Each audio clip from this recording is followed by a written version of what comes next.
talaga umampon sa kanya, bali sister ng husband. Akin yan, akin yan. Hindi talaga yung kadugo niya. Ibig sabihin, umampon sa kanya, sister ng asawa ninyo. Opo. Kaya naging ayun. Kain ikaw? Hmm?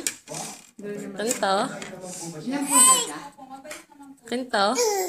Akin to? Oh, ito. Mabait ka ba?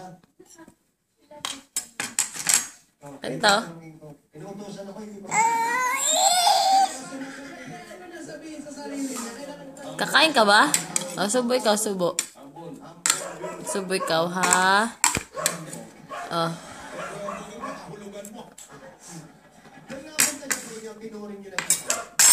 Kalat ah. Ito na, ito na.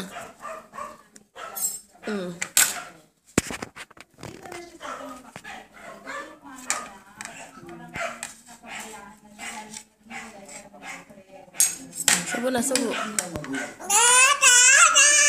Subo na.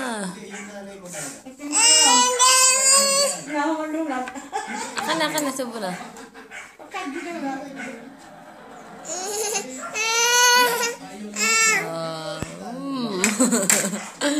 Buhay tayo mga biological parents. Nanga! Mama ko lang po yun. Nga! Ako po, hindi ko po alam. Oh. Iniwan din po na nasa. Ano pangalan mo papa mo? Akan tayo isa. Papa mo. Nakita? Bakit tayo magbigay kay mami? Hanapin sa text po sa FB kasi Oh. wala po. Da! Na! Katita ka na nga. Mi! Na mo! As well Kain ka? Wala. Uy. wala po. Hindi niya alam pangalan ng tatay mo. Pangalan, kahit pangalan, hindi ko Mi! sabi ng nanay mo. Hindi ko! Kaya po sa akin, hindi. Tapos sabi niya po, Ano po Nanga. pangalan? hindi ko po nakalimutan. Nga nga! Baltik kita yun. Nga nga. Ano sabihin mo, sino? Jimmy. Jimmy. May ano ba? May bigote ba? Malaki ba? Malaki? Katamaran yan! Yo, tinaw. Ginagawa mo? Kukuhain niya yun sa bunganga niya.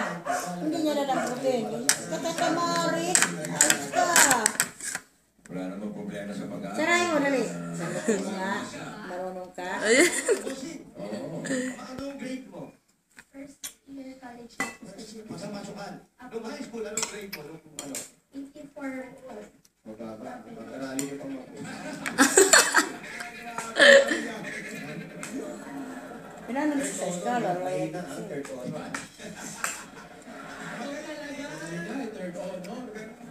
Para sila isa lang yan. Free pa natin. Organal yan. Importante nag-aaral. Oo nga. Mababa man ang grade o mataas importante. Akin na to. Yun ang wala.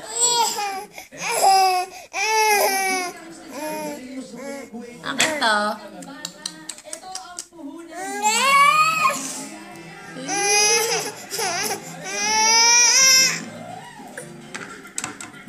Wala naman. Ah, ito na. Gigil naman. Ito na to. Pagsangga ko, yung pinay. Ang gawa ko ng kambulit sa gabi. Bigay ka ng Bigay sa inyo mga rin, puhunan. tenedor sa atin yun. Sabi mo,